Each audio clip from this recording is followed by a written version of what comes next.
신문과 이렇게 한번 인사합니다. 우리는 예수님 피로 구원받았습니다. 우리는 예, 감사합니다. 한 주간도 잘 지내셨죠?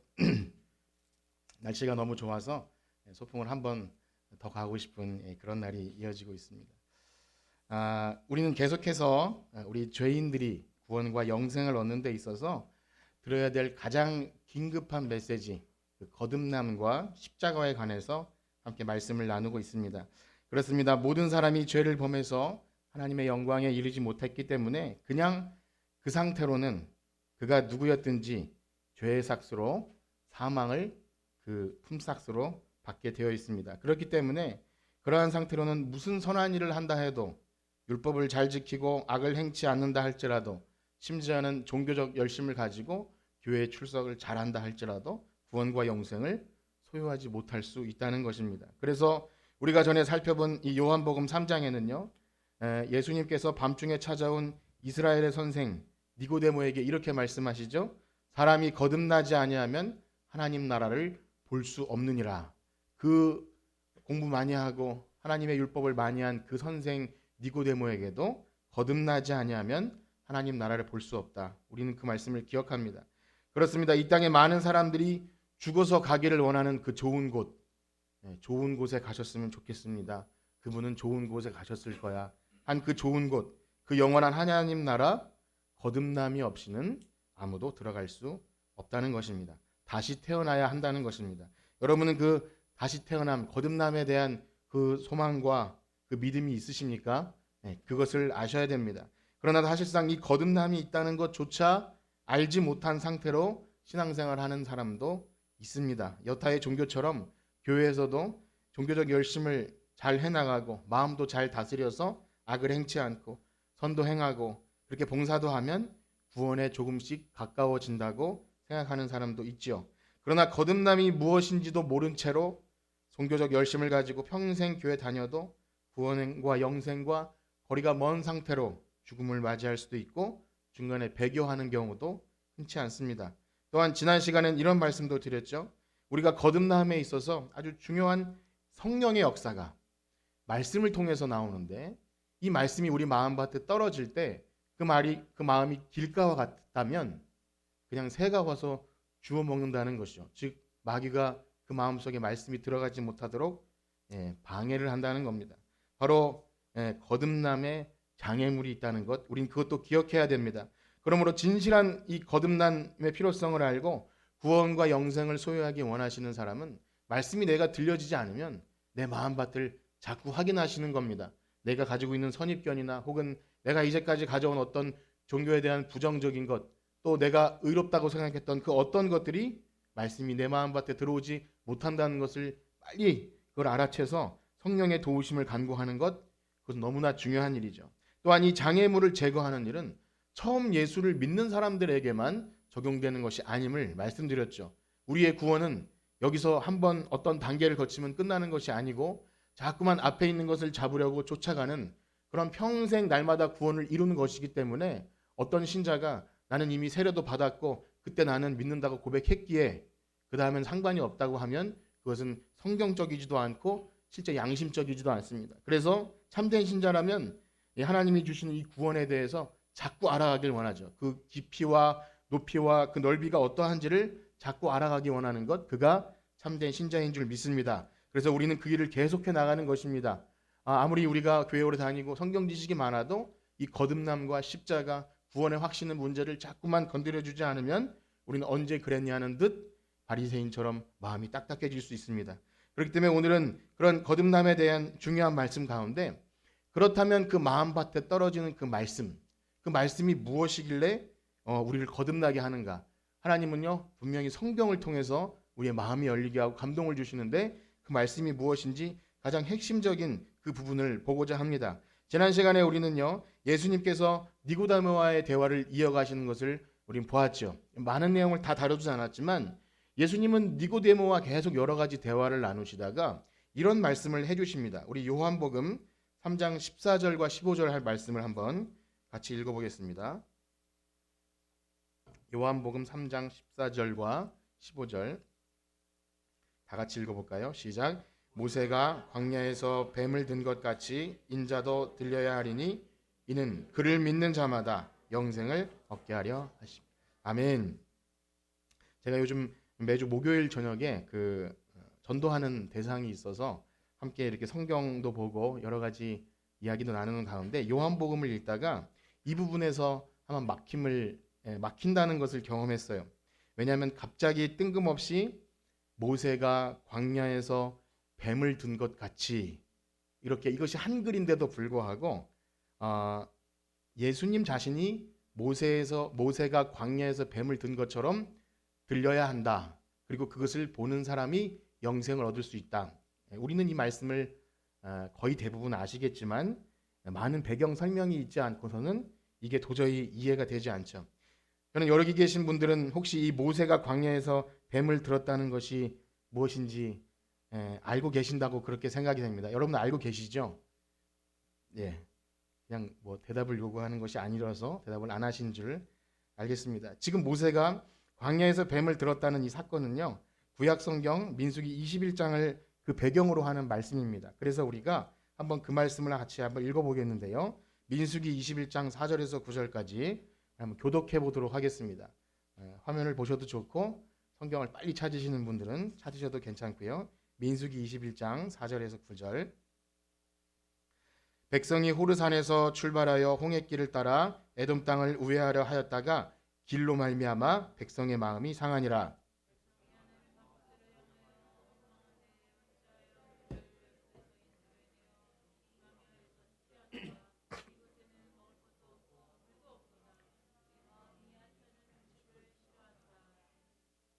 여호와께서 불뱀들을 백성 중에 보내어 백성을 물게 하심으로 이스라엘 백성 중에 죽은 자가 많은지라.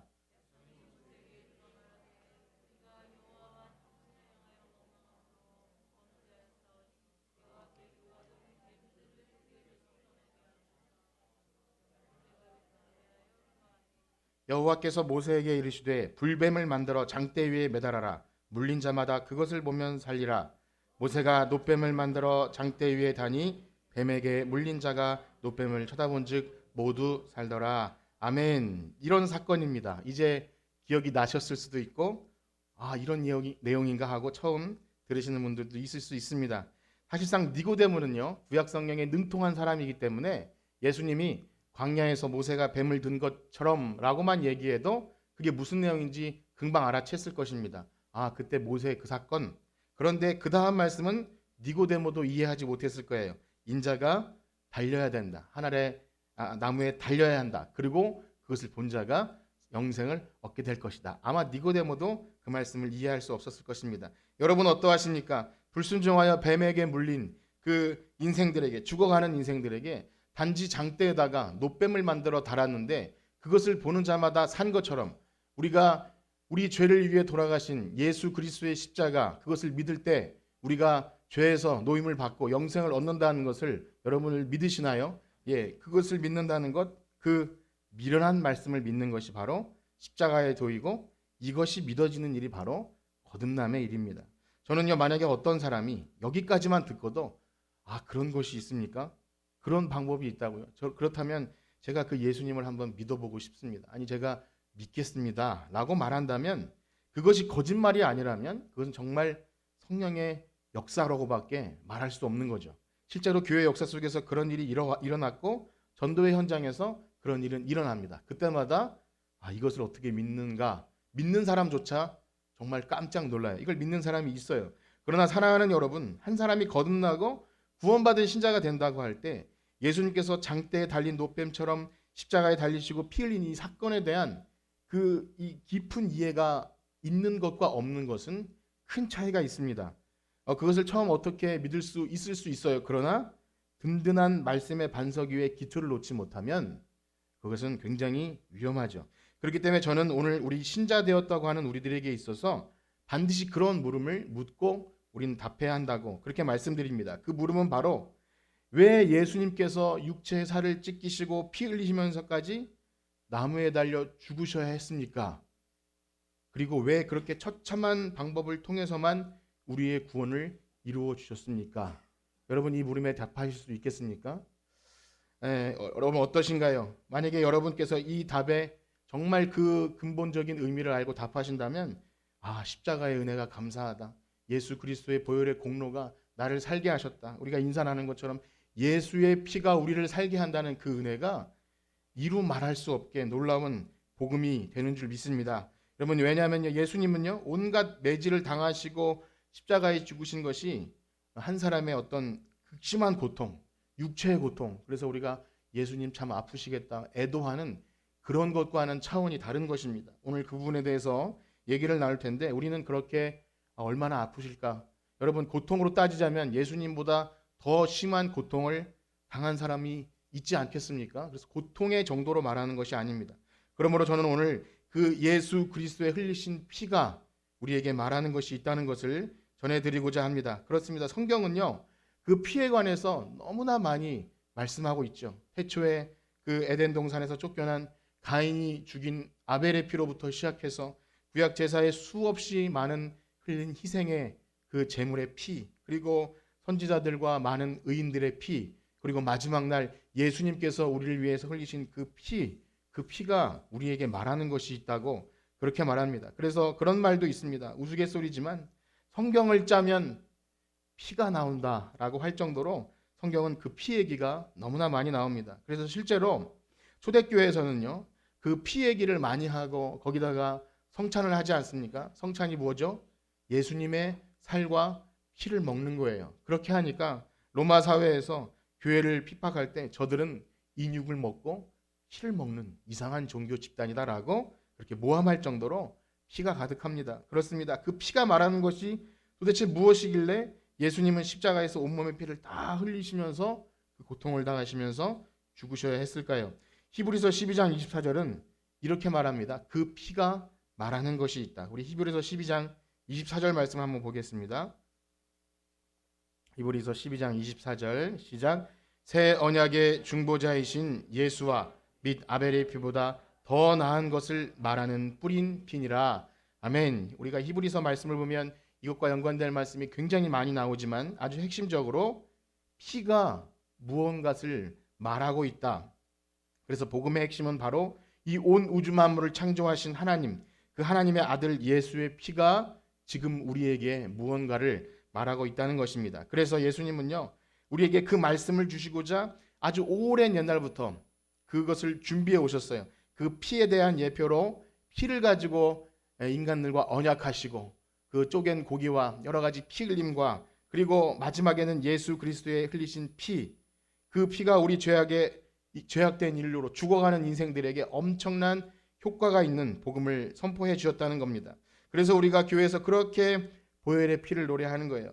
내 주의 보혈은 정하고 정하다.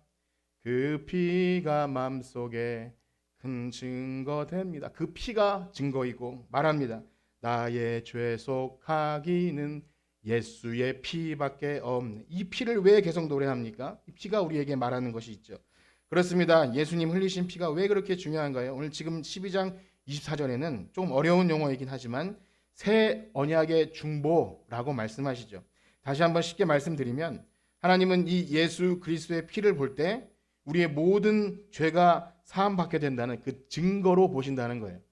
증거로 예수님이 그 흘리신 피를 볼 때 그것을 이제 더 이상 우리에게 죄를 묻지 아니하시고 하나님의 아들 우리를 위해 대신 흘리신 피가 증거가 되어서 우리의 죄를 사해 주시겠다고 합니다. 그래서 구약 성경에 보면 가장 대표적으로 그 피를 보고 넘어가는 사건이 있었는데 유월절 어린 양 그 피의 사건이 있었습니다. 여러분 유월절 사건 들어보셨나요? 아까 전에 광야에 모세에서 달린 놋뱀 이야기도 간신히 넘어갔는데 다시 유월절 얘기를 잠깐 드리고자 합니다.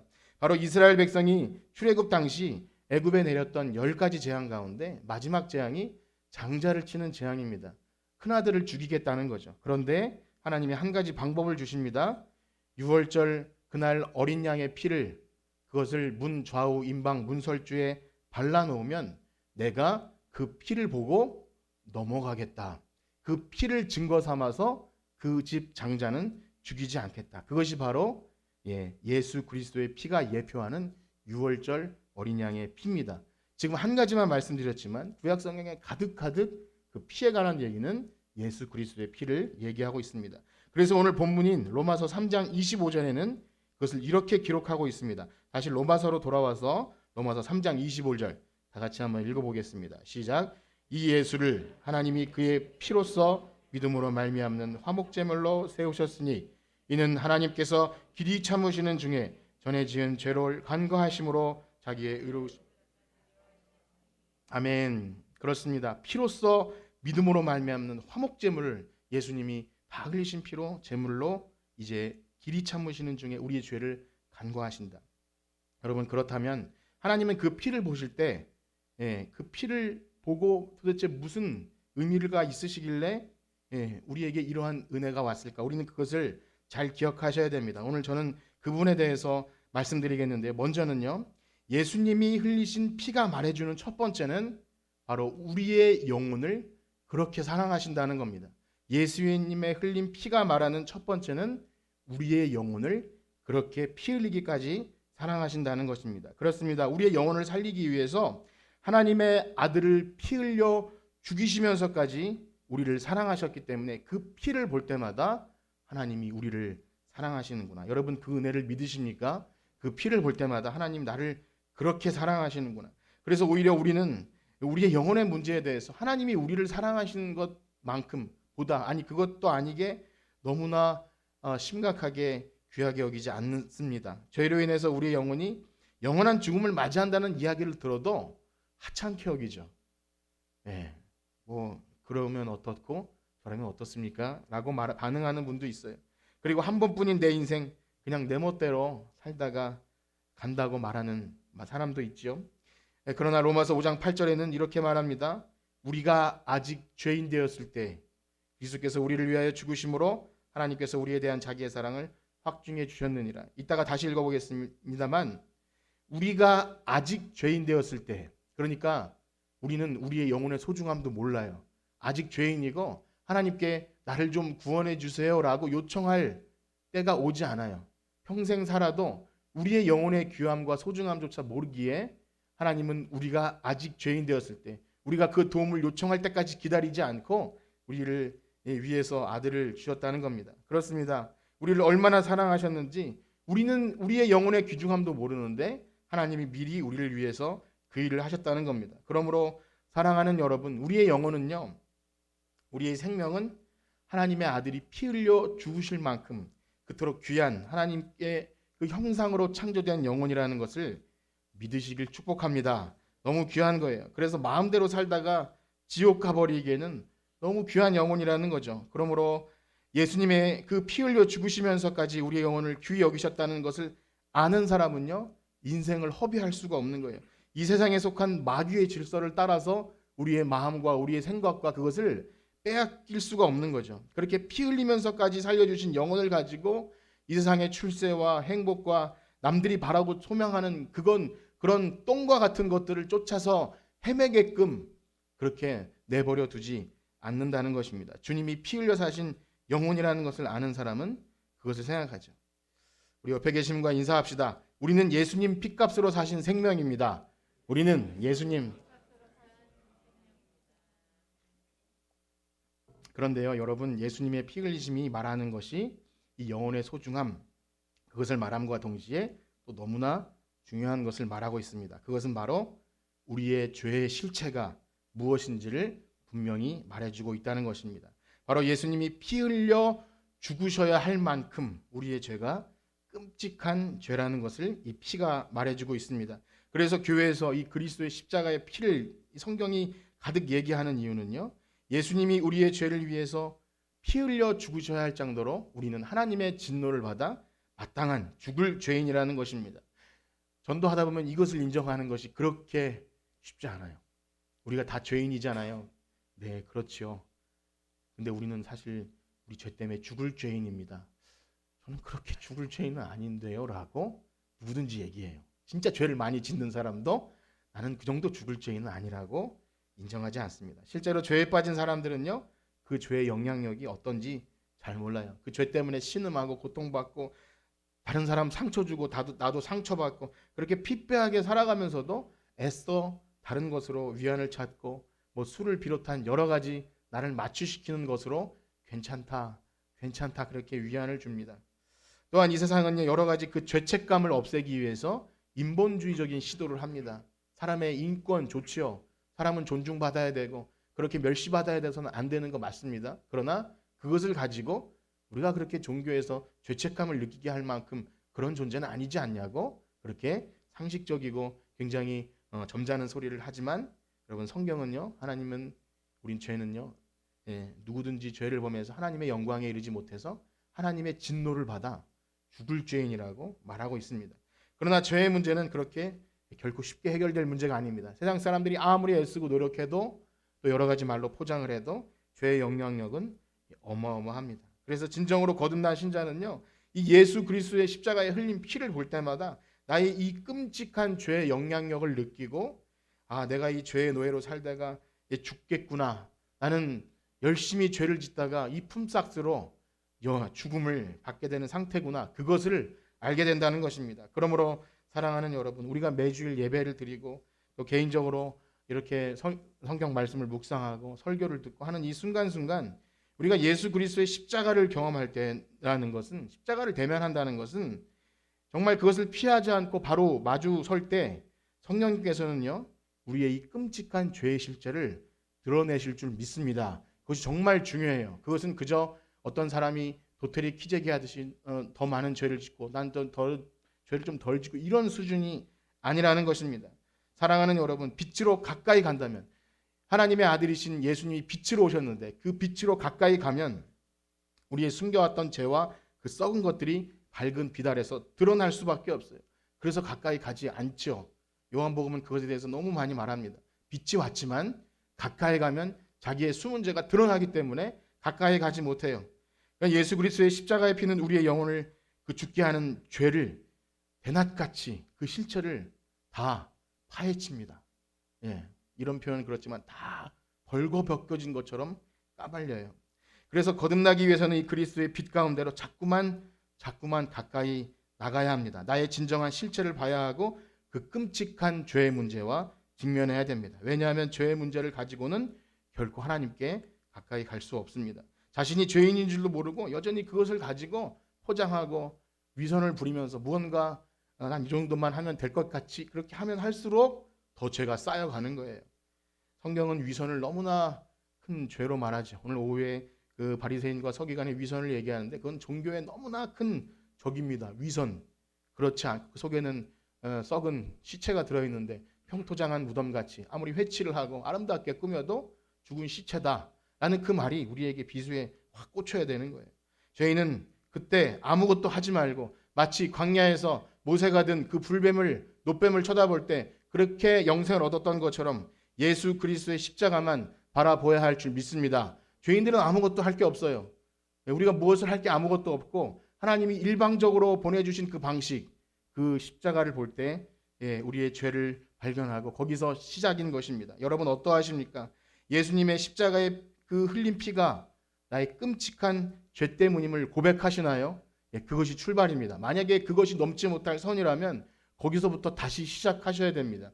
그 선을 넘지 못하면 우리는 어떤 것으로도 구원과 영생에 이를 수 없습니다. 나는 그 정도로 죽을 죄인은 아닌데요 라는 마음을 끝까지 싸우세요. 그것과 싸우세요. 결코 거듭남의 길은 열리지 않습니다. 그러므로 우리는 항상 도대체 나의 죄가 무엇이길래 어떤 것이길래 하나님의 아들이 예수님께서 십자가에 피 흘려 죽으셨을까 하는 그 십자가 아래서 우리 자신을 발견해야 할 줄 믿습니다. 그렇습니다. 사랑하는 여러분, 하나님이신 예수님께서 십자가를 지셨을 때는요, 그분이 하나님의 아들이시니까 신이잖아요. 하나님이시니까 적당히 견딜 만한 것을 보여주게 하듯이 그렇게 겪으신 것이 아닙니다.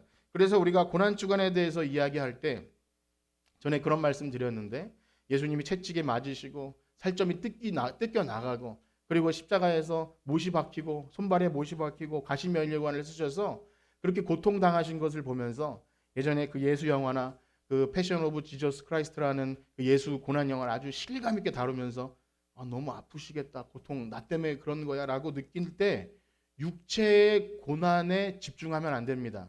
물론 그것도 포함되지만 예수님께서 경험하셨던 그 고통은요, 우리가 상상할 수 없는 고통이에요. 우리의 모든 인류의 죄를 짊어지셨을 때 하나님의 진노의 잔을 받아 마셔야 했습니다.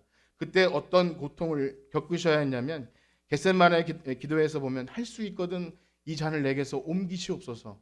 예수님이 뭐 그렇게 신이신데 왜 그렇게 고통스럽습니까? 그리고 십자가상에서도 아버지여 어찌하여 나를 버리셨습니까? 그렇게 절규하면서 그 영혼이 울부짖죠. 왜 그렇습니까? 단지 가시면류관과 채찍과 찢기신 그 피가 또 그 고통이 아파서 그런 것이 아닙니다. 우리가 죽어야 할 죄책을 다 짊어지시고 하나님과의 그 아름다운 삼위 하나님과의 그 관계에서 이탈되셔서 그 죄의 진노 때문에 지옥의 고통을 경험하시는 것은 그 죄의 무게가 그렇게 무섭다는 거예요. 우리가 죽어야 할 만큼 무서운 죄책을 온 인류의 죄를 예수님이 다 몸에 지시고 돌아가실 때 그 찢기는 그 고통이 아니라 하나님과 단절되는 고통을 느끼신 거예요. 그 삼위 하나님과 아름다운 그 관계 속에 있는 그것을 버리셔야 했습니다. 그래서 죄의 결과는 언제나 관계의 단절을 가져옵니다. 분리를 경험하게 하고요. 아름답고 사랑스러운 관계가 깨어지게 하죠. 죄가 들어왔을 때 가정이 깨어지지 않습니까?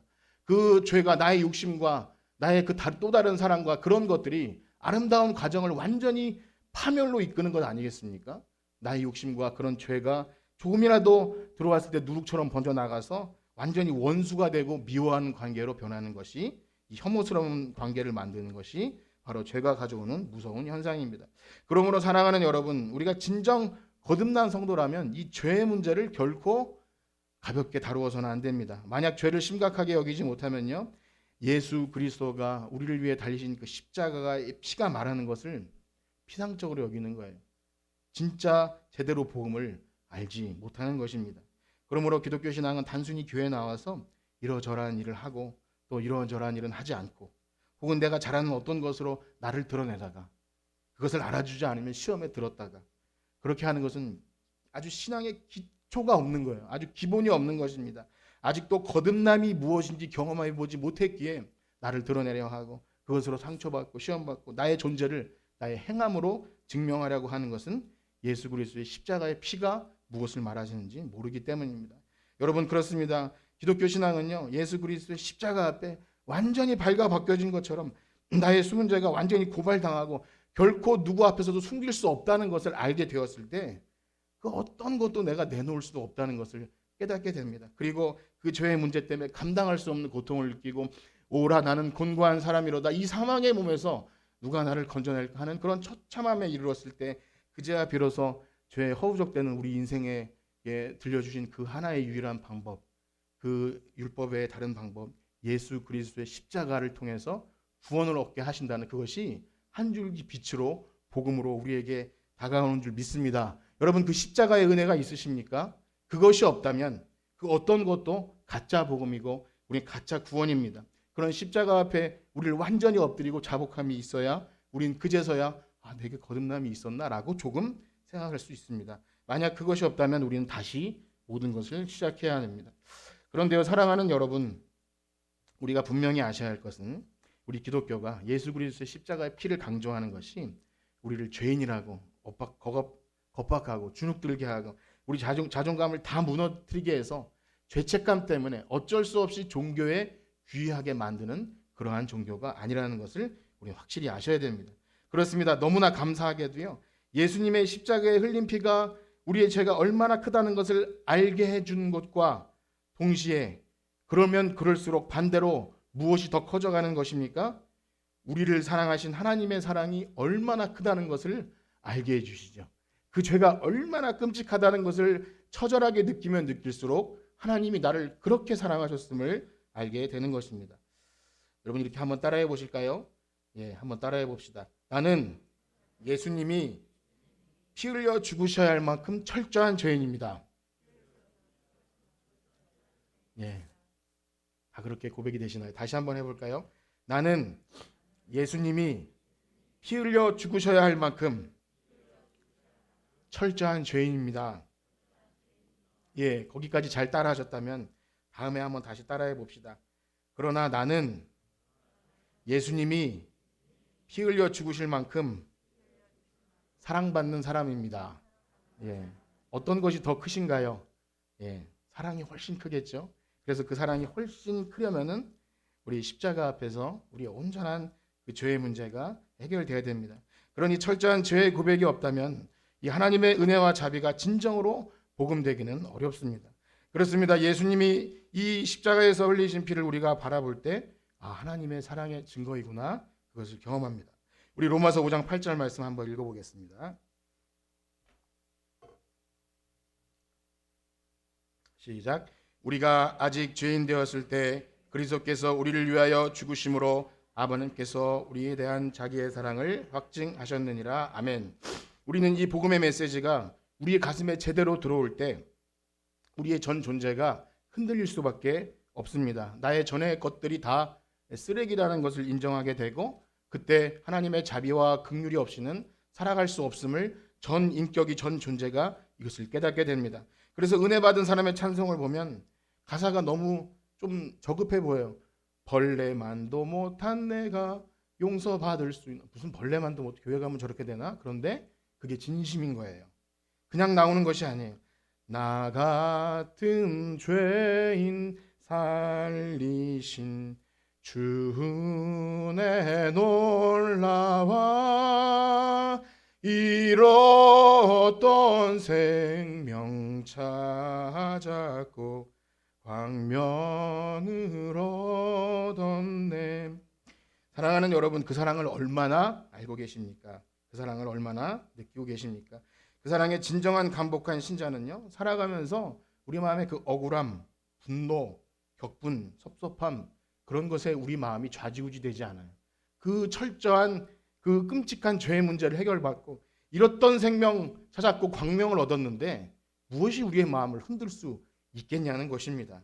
나를 어떤 것이 그렇게 화나게 하나요? 여러분, 잃었던 생명 찾았고 광명을 얻었는데 무엇이 나를 그렇게 격분하게 합니까? 사랑하는 여러분, 우리의 신앙은 바로 여기서부터 출발합니다. 거듭남은 그것과 아주 가까이 있습니다. 예수 그리스도의 십자가의 피가 말하는 그 선포가 우리를 움직일 때 그것이 시작됩니다. 그러므로 내가 아직 신앙생활이 무엇인지 잘 모르겠다면, 아직 구원의 확신이 없고 거듭남이 무엇인지 잘 모르겠다면 이 예수 그리스도의 십자가 앞에 엎드리시길 축복합니다. 그 나무에 달리신 예수 그리스도의 십자가 앞에 우리의 죄가 완전히 다 사함받고, 그리고 그것이 나를 향한 하나님의 놀라운 사랑이라는 것을 뼈저리게 경험하게 될 때 거기서부터 시작되는 것입니다. 그래서 십자가의 도가 멸망하는 자들에게는 미련한 것이지만 구원을 얻은 우리에게는 하나님의 능력이 되는 줄 믿습니다. 기도하겠습니다. 하나님, 우리는 예수 그리스도께서 흘리신 그 피로 말미암아 나의 죄의 끔찍함을 보게 되었습니다. 그것이 한없이 괴롭고 부끄러워서 쥐구멍이라도 있으면 들어가고 싶을 만큼 비참한 그렇게 느껴질 때가 있습니다. 그러나 예수님이 우리를 위해 십자가에 흘리신 피는 그러한 나의 죄를 담당하기 위한 흘리신 사랑의 증거임을 다시 한번 경험할 때 우리는 몸둘 바를 둘 수 없습니다. 하나님, 오늘도 그 사랑에 잠겨서 믿음 생활하기 원합니다. 그 거듭남의 은총을 가지고 구원의 깊이를 알기 원하오니 성령님, 우리의 눈을 뜨게 하시고 마음을 열어서 그리스도의 십자가의 피가 우리에게 선포하게 하는 그 구원의 능력으로 담대하게 주님을 섬기게 하여 주시옵소서. 예수님의 이름으로 기도합니다. 아멘. 우리 찬송